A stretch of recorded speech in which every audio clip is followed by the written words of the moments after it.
Yo, what's up guys? So for today's video, as you can see, I have two beautiful keyboards right here, and I'm gonna basically run through the pros and cons of each, and if you should get any of them, or if you should choose one over the other. So let's get right into it. So first off is the shape or size of it. So my Apex Pro right here that I'm maining right now, it's a TKL format, and this right here is a 60% format because there's no arrow keys or anything or numpad. And basically this one is a lot smaller, has a lot better RGB in my opinion, and stuff like that really makes this keyboard shine, even though it is only pretty much half of the price of the Apex Pro. So yeah, this one I would basically prefer if I was on, let's say, somewhat budget. This keyboard isn't really budget friendly. It's like $100 and something dollars. I think it's 110. And honestly, if I were you guys, if I had an unlimited budget, I would splurge on this keyboard. This is the best keyboard on the flippin' market, and it has so many great features that this Ducky 1-2 Mini does not. So let's get into those features. So, I wouldn't really call this a feature, but the Ducky 1-2 Mini definitely has the better RGB here. As you can see, it's literally making my camera have a seizure. It is super bright, and it doesn't help that I put putty keycaps on it. But what this keyboard lacks in RGB, it makes up for the actuation point, which is 0.4 millimeters, which is the second lowest actuation on a keyboard. There's a new Wooting keyboard that just came out, but it is a full-size keyboard, so I don't really want to use that because it'll take up a lot of desk room.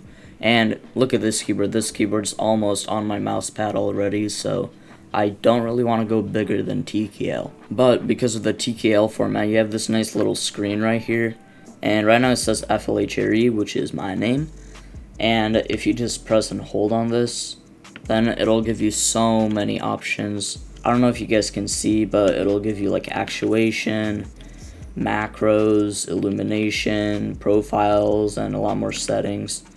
And this screen is really handy if you want to just like switch your actuation on the go, or like check something real quick for your keyboard settings. You can actually link this up to Spotify and make it like change your playlist and stuff. It's really cool and handy. Also, this keyboard, as I said, has really low actuation time, and it is very smooth.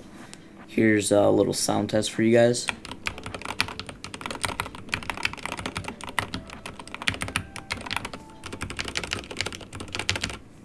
Versus this keyboard.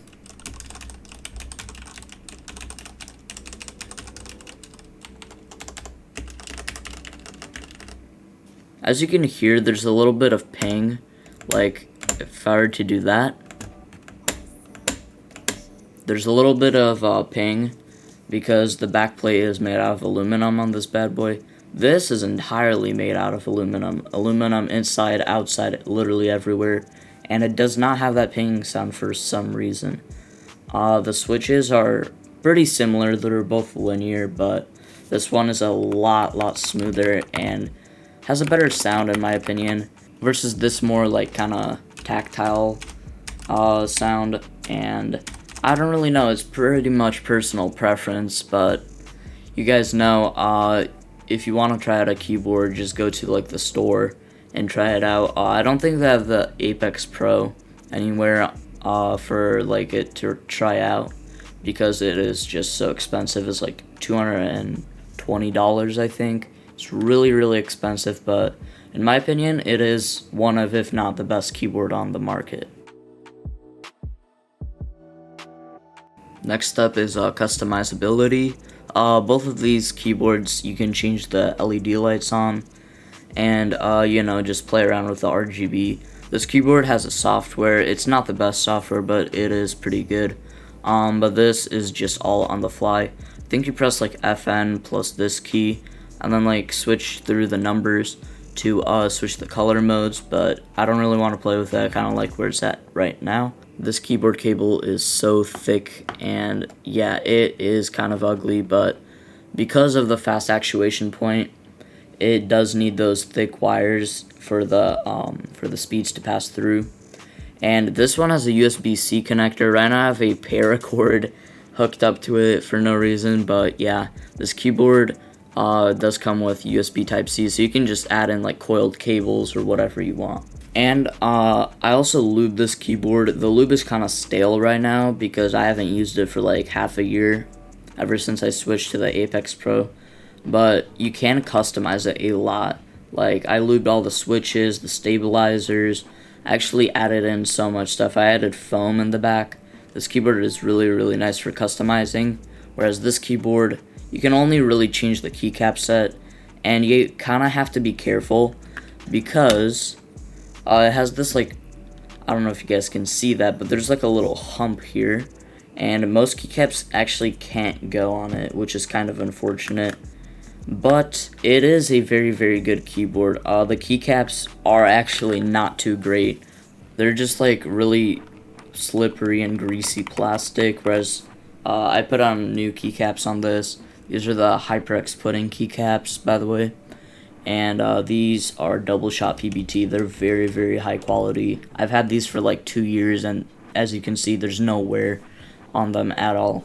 Whereas on my Apex Pro, I can already see a lot of like finger smudges and stuff, and it'll probably just get worse over time. So guys, the final conclusion has come. If you guys are on a budget, honestly, I would recommend getting the GK61. It is a lot of a better keyboard. It's a lot faster too. And it's $50 only, whereas this keyboard is $100. This is more for like modifying it. The chassis is really nice. It's like black and white, but the RGB kind of like shines through it, and I don't really like that, but you know, it's all covered up when it's laying down. But if you guys do want to splurge, I highly do recommend this keyboard right here, the Apex Pro TKL. Literally the best keyboard I've ever owned, and I've owned like I think 10 keyboards. But yeah, overall guys, if you guys do want to splurge, then this keyboard would be it. And if you guys want to go on a bit more safe / budget side, then I wouldn't recommend getting this keyboard. I bought it when Tfue was using it, so you know, everyone wanted to buy a Ducky because Tfue was using it and stuff like that. But honestly, the hype really died down, and there's nothing too special about it compared to the GK61. The GK61 also has Gateron yellows, which you can buy with them, and the Gateron yellows are actually on par with my Apex Pros, so I really do recommend the GK61 for anyone who's on a tight budget. And overall guys, it has been your boy Flhare, and I will catch you in the next video.